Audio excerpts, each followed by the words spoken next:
nungsibra hayo. Hayo.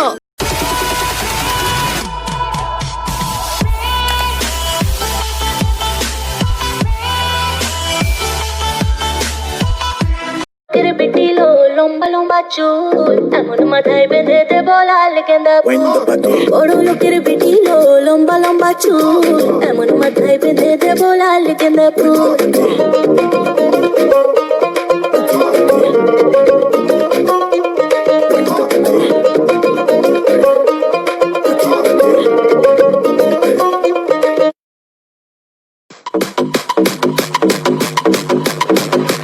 सपनों की रानी कब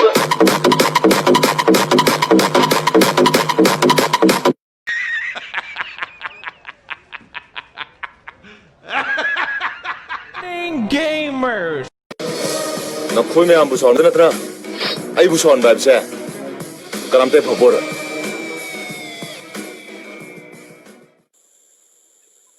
하이. 시들라.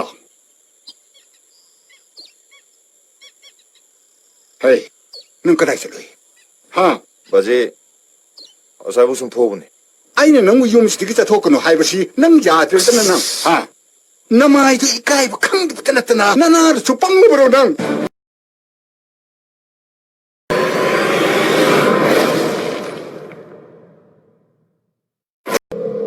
kari harage mo pabo 능기 누파기 pausa직도 머르득이 henba 겜틀리지 makhoi bu thiri haraga sumthi thidra za lai mi 항우드나 능기 누파두다 이자도 ngasiga thana numit ta deni sidin ka hingi bra sikrai ba suma phang khangti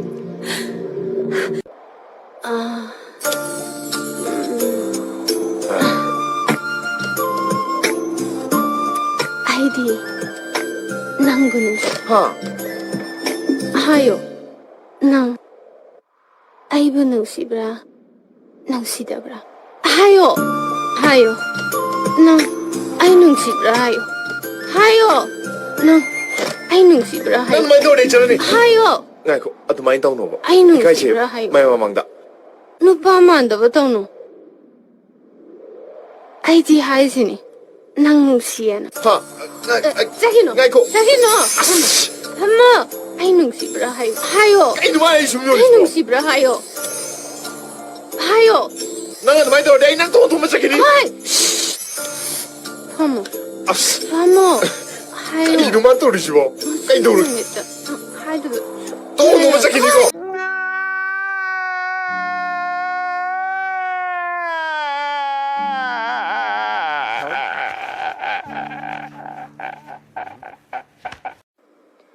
Ladakh हौजिक लेबा India अमदी China गे मुकनाबा असना मरम ओरगा लेबा असगी मफम कयादा China ना साबा पोटलम boycott तौबगी खोंजंग अमा चंगसिलिबा असे मणिपुर गी मियाम नसु मपुंग फाना सगडमिनसी हाइना लोकसभा गी एमपी डॉक्टर आर.के. रंजन न फोंदोरखले वाफम असे नेशनल पीपल मूवमेंट नसिंदुना ख्वारंबन कैथेल गी सामु मखोंगदा चंगसनखिबा खोंजंग अमदा महाकना हाइखिबने हिरम असिगी मतंगदा आर.के. रंजन न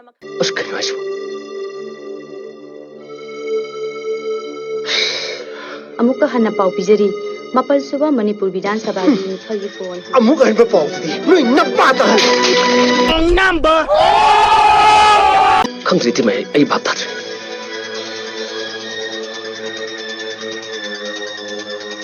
कुमार नहीं तो मोले हम दिए कहीं नहीं सुईते माँ तमो कौन तो मिशन तो मंग तो कर्म करने से थोड़ी आगे तो कुछ आई काम आई शिरगी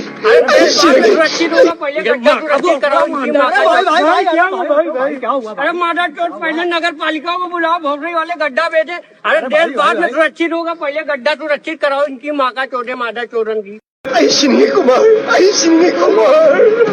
आइए खंबीद्रसु नजा सिंहजी खरा खंबी हो कई दो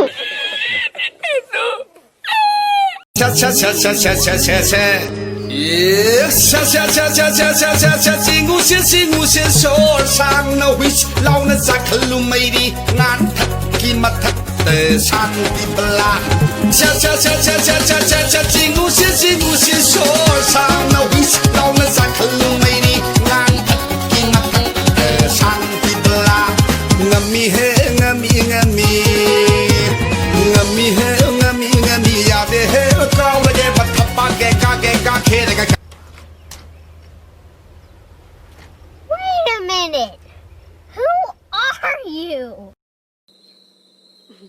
ꯑꯩꯕꯨ ꯀꯗꯥꯏꯗ ꯇꯨꯝꯃꯨ ꯍꯥꯏꯕꯅꯣ ꯐꯃꯨꯡꯁꯨ ꯁꯤꯃ ꯈꯛꯇꯅꯤ ꯐꯤꯔꯣꯟꯁꯨ ꯂꯩꯇꯦ ꯉꯁꯥꯏꯅ ꯍꯥꯏꯈ꯭ꯔꯕ ꯅꯠꯇ꯭ꯔꯣ ꯑꯗꯨ ꯑꯣꯏꯔꯒꯅ ꯅꯪꯒ ꯑꯩꯒ ꯇꯨꯝꯃꯤꯟꯅꯔꯁꯤꯗꯅ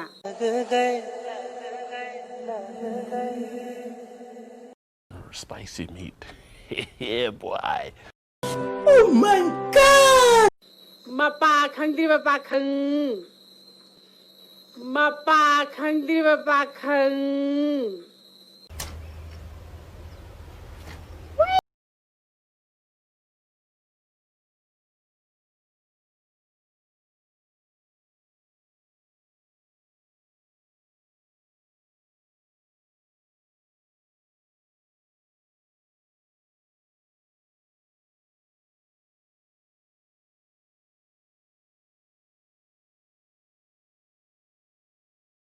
ꯑꯩꯒ ꯂꯝꯕꯥ ꯄꯥꯗꯨꯅ ꯌꯨ ꯊꯛꯅꯕꯗ ꯍꯩꯔꯕ ꯌꯨ ꯊꯛꯄ ꯍꯤꯗꯥꯛ ꯑꯣꯂꯥ ꯀꯌꯥ ꯐꯥꯎꯕ ꯃꯥꯏꯊꯤꯈ꯭ꯔꯕꯅꯤ ꯃꯥꯏꯊꯤꯅꯤ ꯅꯣꯡꯃꯗ ꯀꯌꯥꯝ ꯀꯥꯗꯤ ꯉꯝꯃꯤ ꯄꯨꯡ 20ꯗ ꯄꯋꯥ 3 ꯆꯟꯕ ꯂꯤꯛꯂꯤꯗꯣ 6 ꯅꯠꯇ꯭ꯔ 8ꯇꯤ ꯑꯗꯨꯝ ꯉꯝꯃꯦ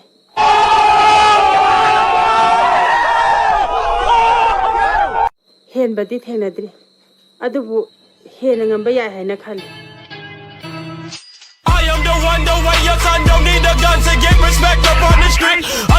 ngasi aina kapliba wari ba sigumna nang charawa nungaiba pangdana mangoyo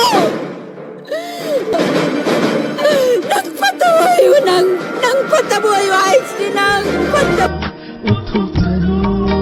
선정tum이 마기 맘이 싹해나 아이디 마기 맛